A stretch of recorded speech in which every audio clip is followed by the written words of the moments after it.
대한민국 최고층 빌딩 로비.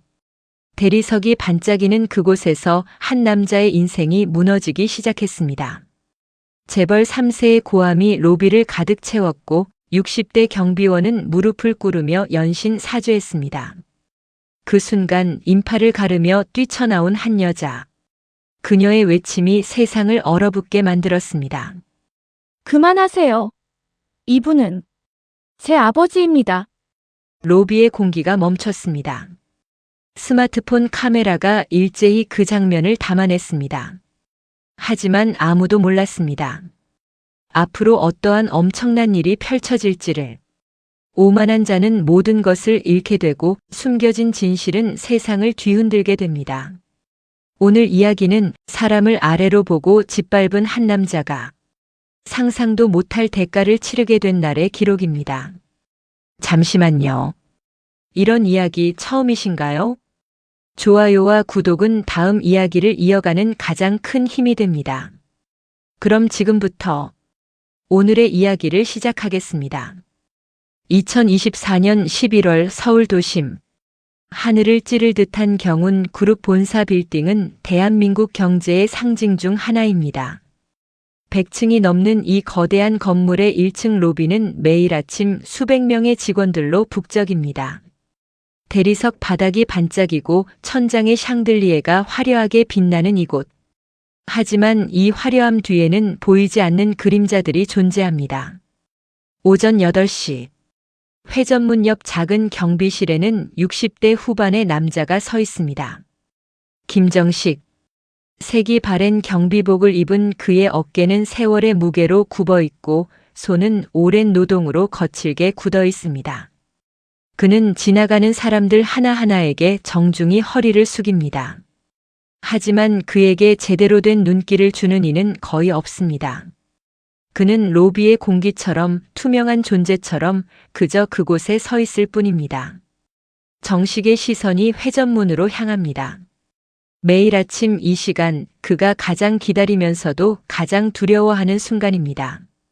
오전 8시 10분 단정한 정장을 입은 젊은 여자가 로비로 들어섭니다. 김하윤. 25살 경운 그룹 기획팀 대리.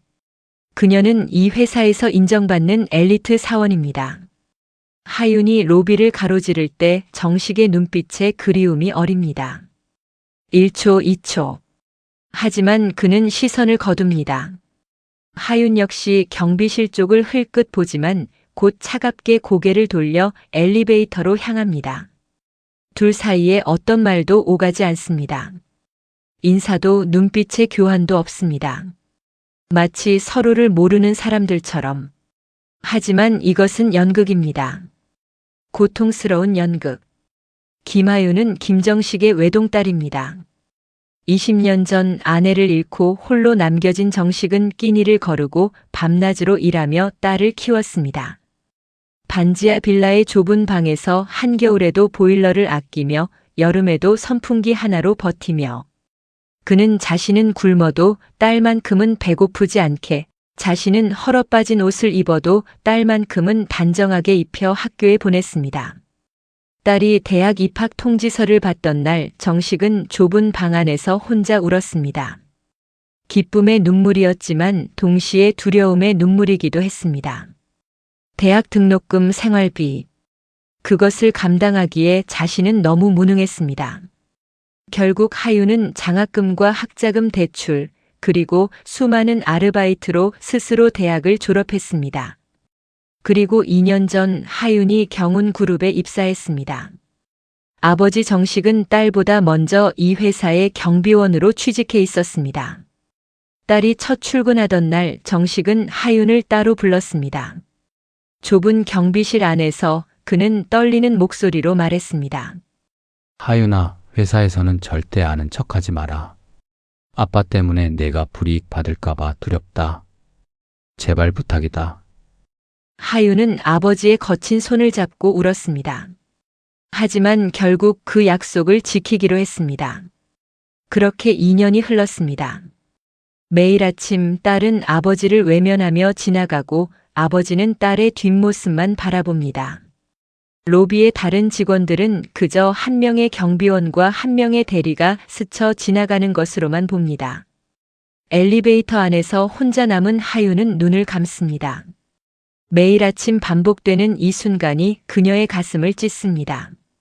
밤마다 좁은 반지하 방에서 아버지와 마주 앉아 밥을 먹으면서도 다음날 아침이면 다시 남남이 되어야 하는 이 이중 생활. 하지만 어쩔 수 없습니다. 이것이 이 세상을 살아가는 방법이라고 아버지와 딸 모두 스스로를 설득하며 살아왔습니다. 로비에 남은 정식은 다시 경비실로 돌아갑니다. 낡은 책상 위에는 하윤의 어린 시절 사진 한 장이 놓여 있습니다. 6살 하윤이 아버지 손을 잡고 웃고 있는 사진. 정식은 그 사진을 쓰다듬으며 작게 중얼거립니다. 아무도 듣지 못하는 목소리로 그는 매일 아침 같은 말을 반복합니다. 우리 딸 오늘도 수고했다고. 아빠는 괜찮으니까 넌 그저 내 꿈을 펼치라고. 이 작은 위로가 그가 버틸 수 있는 유일한 힘입니다. 오전 10시. 경운 그룹 로비의 공기가 달라집니다. 회전문이 거칠게 열리며 한 남자가 들어섭니다. 최태준. 30대 중반 경운 그룹 회장의 외아들이자 전략기획본부 상무. 검은색 맞춤 수트, 손목에 수천만 원대 시계, 발에 이탈리아 수제 구두. 그의 전신에서 오만함이 뿜어져 나옵니다. 로비를 지나가던 직원들이 일제히 벽에 바짝 붙습니다. 누군가는 고개를 숙이고 누군가는 황급히 다른 길로 돌아갑니다. 태주는 이 회사의 권력자입니다. 그의 기분에 따라 누군가는 승진하고 누군가는 하루아침에 지방으로 발령납니다. 그의 한마디에 프로젝트가 시작되고 중단됩니다. 직원들은 그를 두려워합니다. 태준이 엘리베이터를 향해 성큼성큼 걷는 순간입니다. 그의 발이 로비 중앙에 놓인 안내 표지판에 걸립니다. 넘어지지는 않았지만 그의 자존심은 크게 상합니다. 태준의 얼굴이 붉게 변합니다. 그의 시선이 멀리 경비실을 향합니다. 고함이 로비 전체를 울립니다. 정식은 화들짝 놀라 뛰어나옵니다. 그는 황급히 표지판을 치우며 연신 허리를 숙입니다. 하지만 태준의 분노는 가라앉지 않습니다. 그는 정식을 향해 성큼성큼 다가갑니다. 로비의 모든 사람들이 숨을 죽입니다. 누군가는 스마트폰을 꺼내 이 장면을 몰래 촬영하기 시작합니다. 태준의 목소리가 로비에 울려 퍼집니다. 경비 주제에 어디서 길을 막느냐고, 월급이나 받아먹는 주제에 감히 자신의 앞길을 가로막느냐고. 정식은 더 깊이 허리를 숙이며 사과합니다. 하지만 태준은 멈추지 않습니다. 그는 정식을 위아래로 훑어봅니다. 마치 벌레를 보듯 하찮은 존재를 대하듯. 태준은 자신의 구두를 들어올려 정식의 얼굴 앞에 들이밉니다. 이 구두 한 짝이 경비원 월급보다 비싸다고, 만약 흠집이라도 났으면 어쩔 뻔했느냐고 소리칩니다. 로비를 오가던 사람들이 모두 멈춰 섭니다. 하지만 아무도 나서지 않습니다. 모두가 비겁한 방관자가 됩니다. 태준은 정식의 어깨를 확 밀어붙입니다. 60대 후반의 노인은 휘청거리며 뒤로 물러섭니다. 주변에서 작은 비명이 터져 나옵니다. 태준은 한 발 더 다가가 정식의 멱살을 잡으려 합니다. 그의 입에서 더욱 모욕적인 말들이 쏟아집니다. 이 나이까지 뭘 했길래 경비를 서느냐고, 인생 실패자 주제에 까불지 말라고. 정식의 눈에 눈물이 맺힙니다.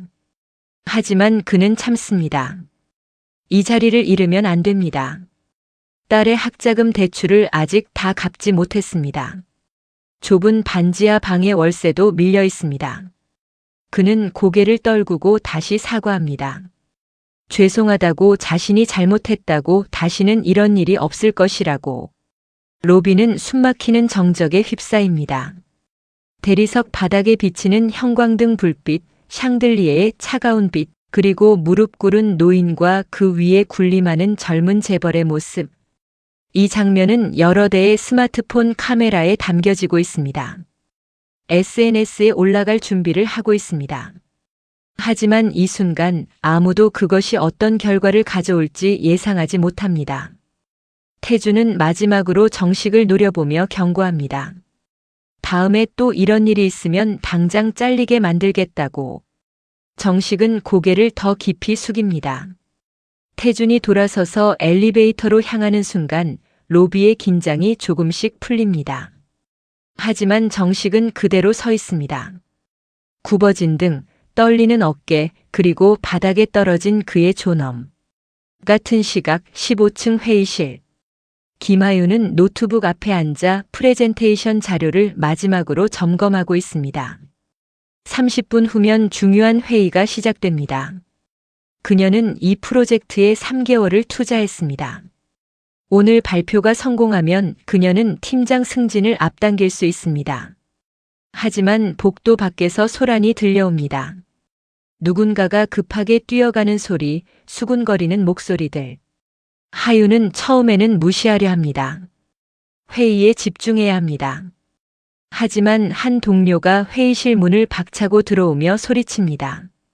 로비에서 큰일이 났다고 최 상무님이 경비원한테 난동을 부리고 있다고. 하윤의 손이 멈춥니다. 심장이 철렁 내려앉습니다. 경비원. 로비. 순간적으로 아버지의 얼굴이 떠오릅니다.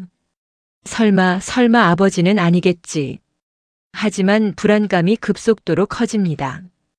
그녀는 노트북을 덮고 일어섭니다. 동료가 묻습니다. 회의는 어떡하냐고 30분 후면 시작인데. 하지만 하윤은 대답하지 않습니다. 그녀는 회의실을 뛰쳐나갑니다. 복도를 비상계단을 15층에서 1층까지 그녀는 미친 듯이 달립니다. 심장이 터질 것 같습니다. 계단을 내려가며 그녀는 기도합니다. 제발 아버지가 아니기를, 제발 다른 경비원이기를. 1층 로비에 도착한 순간 하윤의 최악의 예상이 현실이 됩니다. 인파 사이로 보이는 낡은 경비복, 굽어진 어깨, 그리고 그 앞에 서 있는 최태준. 하윤의 눈앞이 하얗게 변합니다. 그녀는 인파를 헤치고 달려갑니다. 사람들이 놀라 옆으로 비켜섭니다. 하윤의 외침이 로비 전체를 가릅니다. 그만하라고, 제발 그만하라고. 인파가 갈라지고 검은 정장 차림의 젊은 여자가 아버지와 최태준 사이에 섭니다. 태준이 인상을 찌푸립니다. 하윤은 떨리는 손으로 아버지를 부축합니다. 정식은 딸을 올려다보며 눈을 크게 뜹니다. 안 된다는 표정입니다. 가지 말라는 눈빛입니다. 하지만 이미 늦었습니다. 하윤의 목소리가 떨립니다. 지금 이 순간 그녀가 2년 동안 지켜온 모든 것이 무너질 것입니다. 엘리트 사원이라는 명성, 완벽한 커리어, 아버지가 바라던 떳떳한 삶. 하지만 중요한 것은 하나뿐입니다. 눈앞에서 무릎 꿇고 있는 이 사람은 그녀의 아버지입니다. 제 아버지입니다. 로비가 얼어붙습니다. 출근하던 직원들, 구경하던 사람들, 영상을 찍던 이들까지 모두 멈춥니다. 경운그룹에 인정받는 엘리트 김하윤. 대리의 아버지가 로비 경비원이라고. 믿을 수 없다는 표정들이 로비를 가득 채웁니다. 태준도 당황합니다. 하윤은 아버지의 거친 손을 꼭 잡습니다. 정식의 눈에 눈물이 가득합니다. 하윤의 목소리는 떨리고 눈물이 볼을 타고 흐릅니다. 미안하다고, 진작 이렇게 했어야 했다고. 로비의 모든 스마트폰 카메라가 이 장면을 담습니다.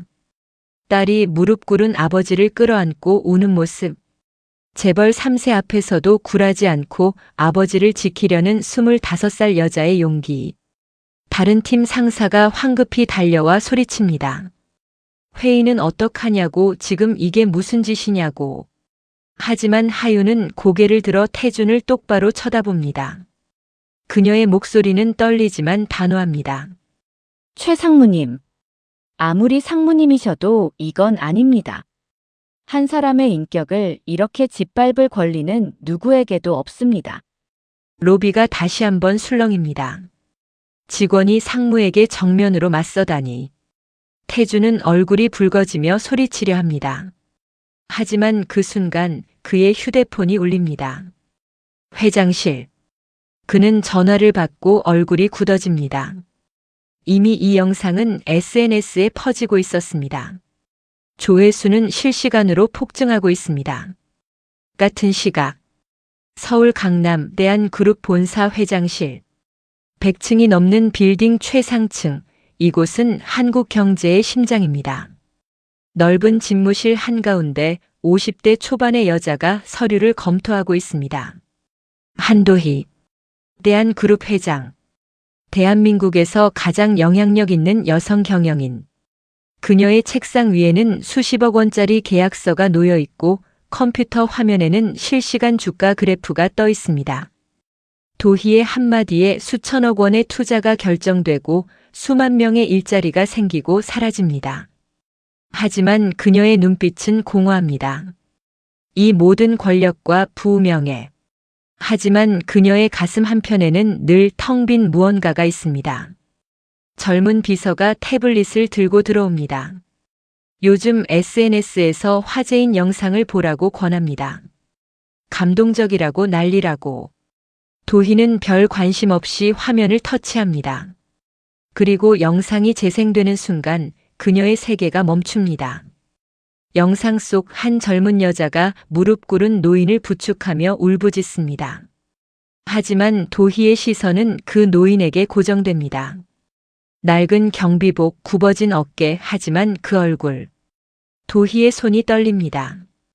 태블릿이 손에서 미끄러질 뻔합니다. 김정식. 25년 전 그녀가 사랑했던 남자입니다. 재벌 집안의 외동딸과 평범한 회사원. 집안의 격렬한 반대. 결국 도희는 미국 유학을 떠나야 했고 그때 이미 정식의 아이를 임신한 상태였습니다. 하지만 그녀는 말하지 못했습니다. 유학 중 홀로 아이를 낳았고 가족의 압력으로 입양을 보내야 했습니다. 도희는 영상을 멈추고 화면을 확대합니다. 정식의 얼굴, 그리고 그를 끌어안고 우는 딸. 특히 그 딸 김하윤의 얼굴을. 도희의 심장이 미친 듯이 뜁니다. 하윤의 눈매가 자신과 똑같습니다. 도희는 즉시 비서실장을 부릅니다. 10분 후 비서실장이 급히 들어오자 도희는 차가운 목소리로 명령합니다. 영상 속 사람들의 신상 정보를 30분 안에 가져오라고. 모든 것을. 주민등록 등본, 가족관계 증명서, 경력, 거주지, 은행 계좌까지. 비서실장이 나가고 도희는 창밖을 바라봅니다. 그녀의 눈에 눈물이 맺힙니다. 25년. 그동안 그녀는 성공을 위해 달렸습니다. 아버지가 물려준 기업을 10배로 키웠고 한국 경제의 정상에 올랐습니다. 하지만 그 성공 뒤에서 그녀의 가족은 어떻게 살았을까? 30분 후 서류가 도착합니다. 도희는 떨리는 손으로 김하윤의 가족관계 증명서를 펼칩니다. 부는 김정식, 모는 미상. 출생지는 미국 로스앤젤레스, 출생일은 1999년 3월 15일. 그녀가 홀로 출산했던 바로 그 병원 그 날짜. 도희의 눈에서 눈물이 쏟아집니다. 틀림없습니다. 이 아이는 자신이 25년 전 잃어버렸던 딸입니다. 정식이 그 아이를 찾아서 혼자 키웠던 것입니다. 도희는 책상에 머리를 묻고 오열합니다. 50년 인생에서 처음으로 대한그룹 회장이라는 가면을 벗고 그녀는 한 사람의 어머니로서 웁니다. 도희는 즉시 유전자 검사를 지시합니다. 3일 후 결과가 도착합니다. 모녀 관계 확률 99.99%. 더 이상의 의심은 필요 없습니다. 김하윤은 그녀의 딸입니다. 도희는 책상 앞에 앉아 지난 3일간 수집한 모든 자료를 읽습니다. 김정식과 김하윤의 25년 인생이 서류 속에 담겨 있습니다. 정식이 아내를 잃고 홀로 딸을 키운 기록. 생활고에 시달리며 여러 직장을 전전한 이력. 공사판 막노동, 주유소 야간 근무, 식당 설거지. 그가 거쳐간 일자리만 20곳이 넘습니다. 하윤의 기록도 마찬가지입니다. 장학금을 받으며 공부한 기록, 편의점, 패스트푸드점, 과외교사까지. 학자금 대출 명세서에는 아직 5천만 원이 남아 있습니다. 두 사람이 사는 반지하 빌라의 월세는 50만 원.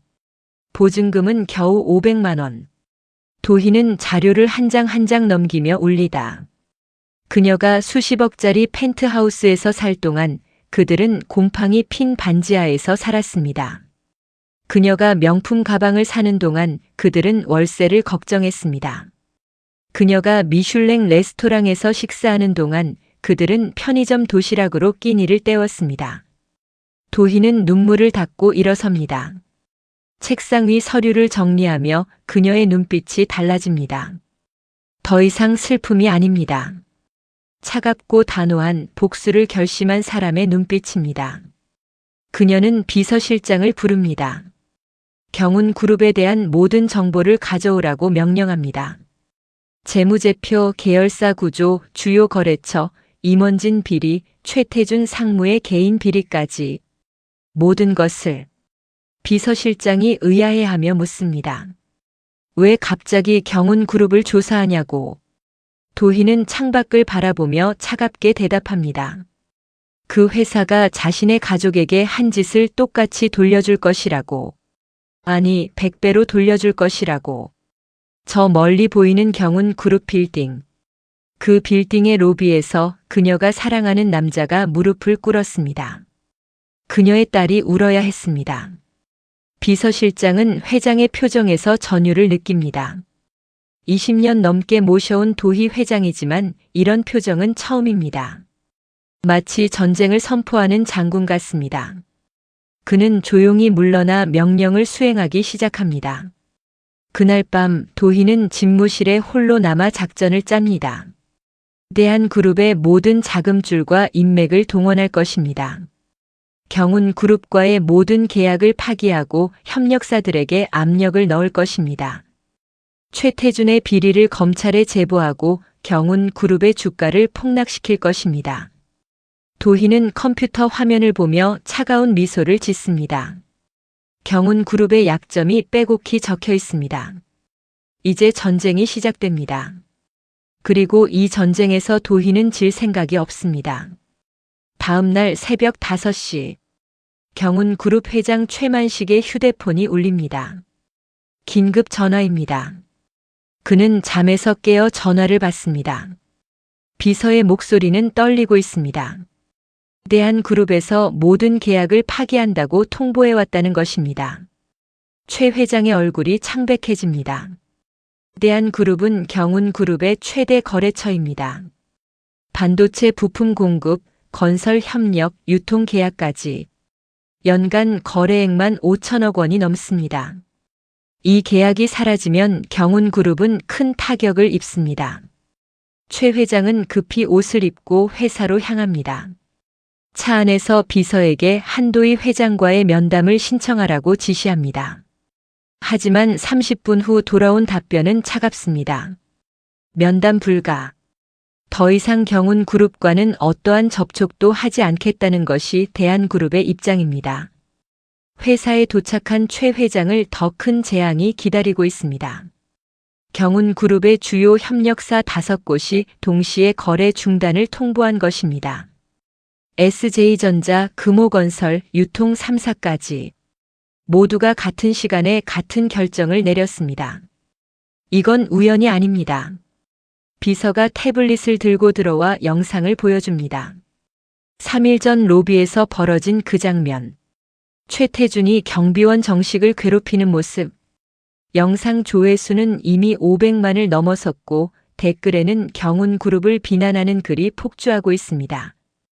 최 회장은 아들 태준을 긴급 호출합니다. 30분 후 회장실에 들어온 태준의 뺨을 강타합니다. 내가 한 짓 때문에 회사가 망하게 생겼다고 대한그룹이 우리를 짓밟고 있다고 소리칩니다. 태준은 황당해합니다. 경비원 하나 때문에 이럴 리가 없다고. 하지만 이미 늦었습니다. 그날 오후 경운그룹의 주가는 15% 폭락합니다.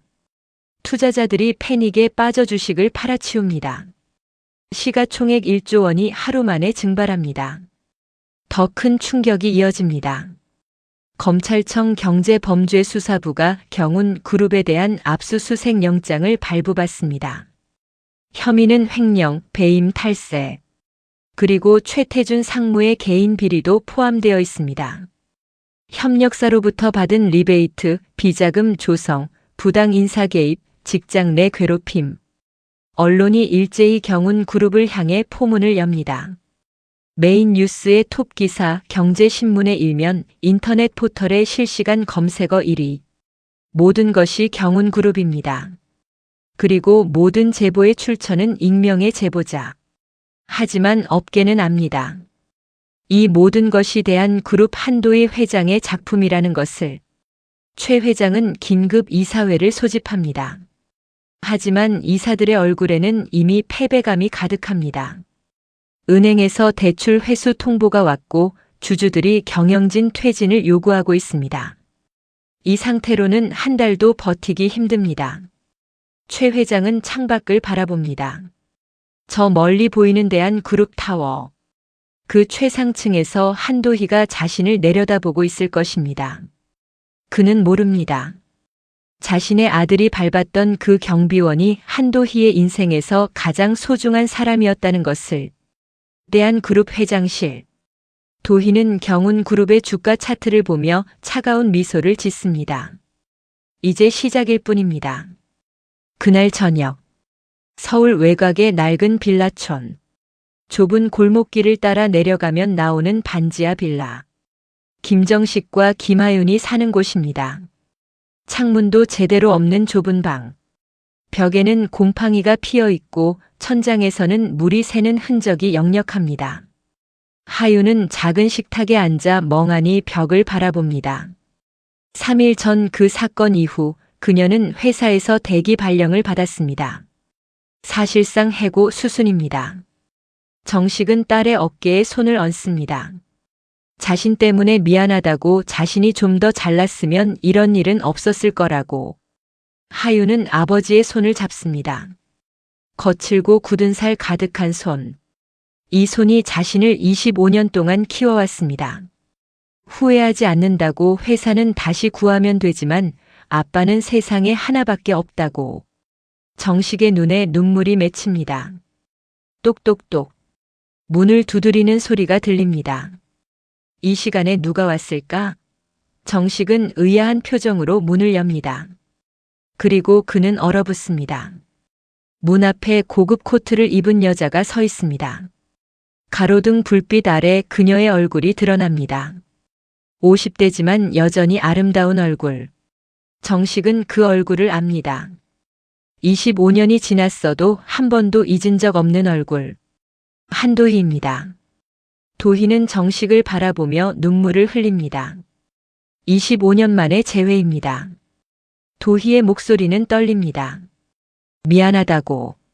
정식은 그대로 굳어 있습니다. 이게 꿈인가 현실인가. 하윤이 뒤에서 다가옵니다. 문 앞에 여자를 보는 순간 그녀도 얼어붙습니다.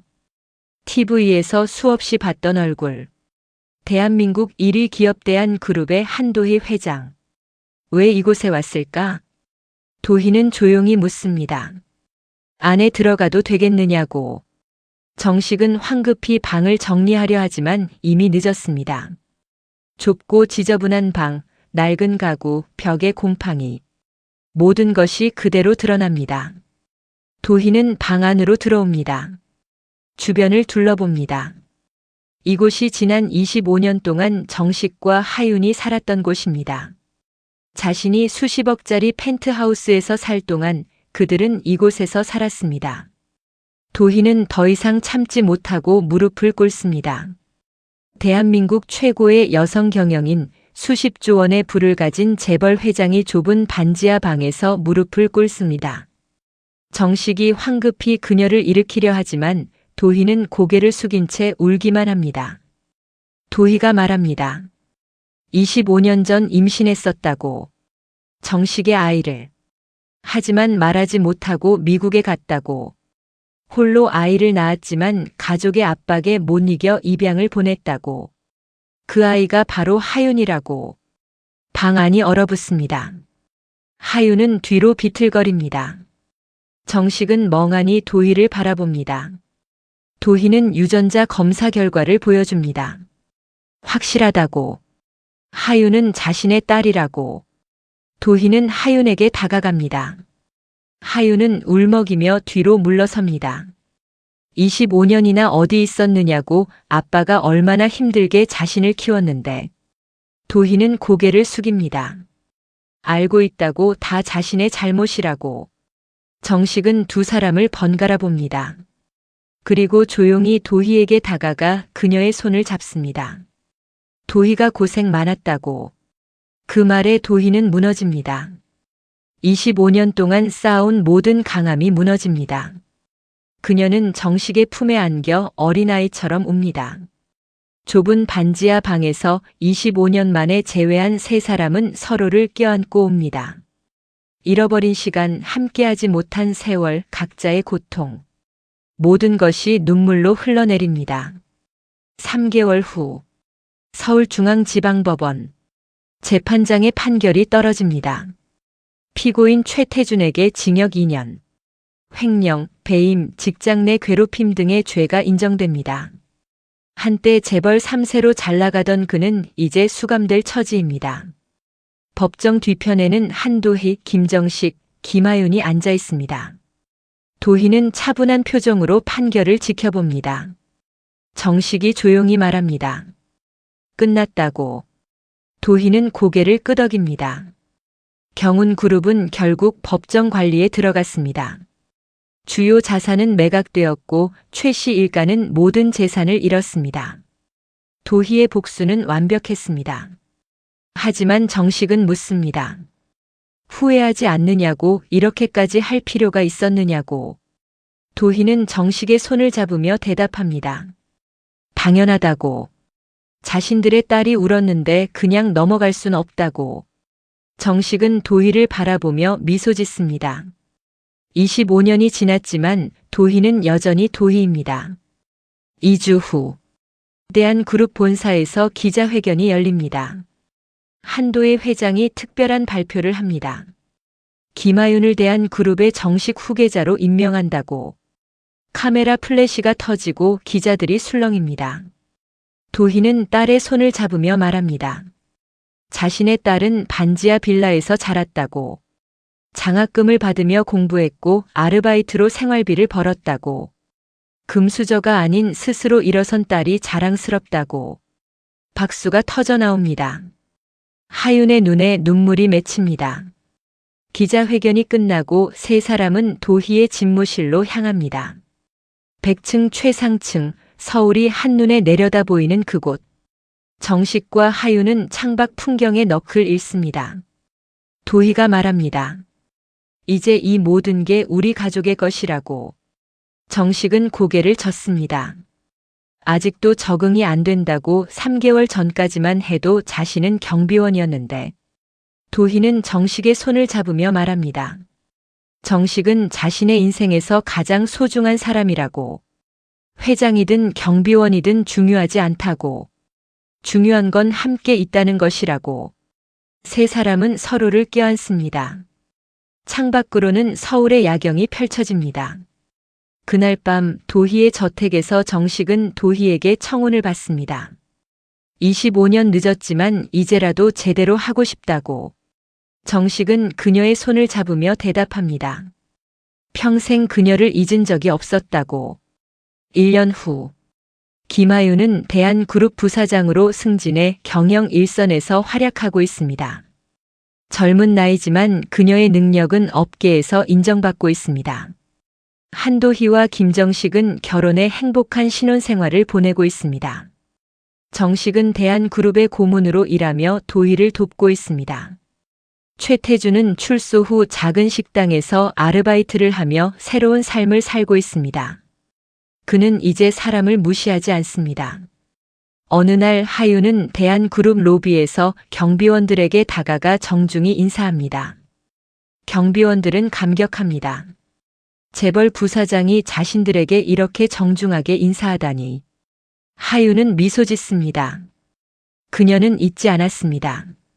자신의 아버지가 경비원이었다는 것을, 그리고 사람의 가치는 직업이 아니라 인격에 있다는 것을. 사무실로 돌아가는 하윤의 뒷모습을 보며 경비원들은 고개를 숙여 인사합니다. 그날 그는 몰랐습니다. 자신이 무시한 경비원이 여왕의 남자였다는 것을, 그리고 그 대가가 얼마나 가혹할지.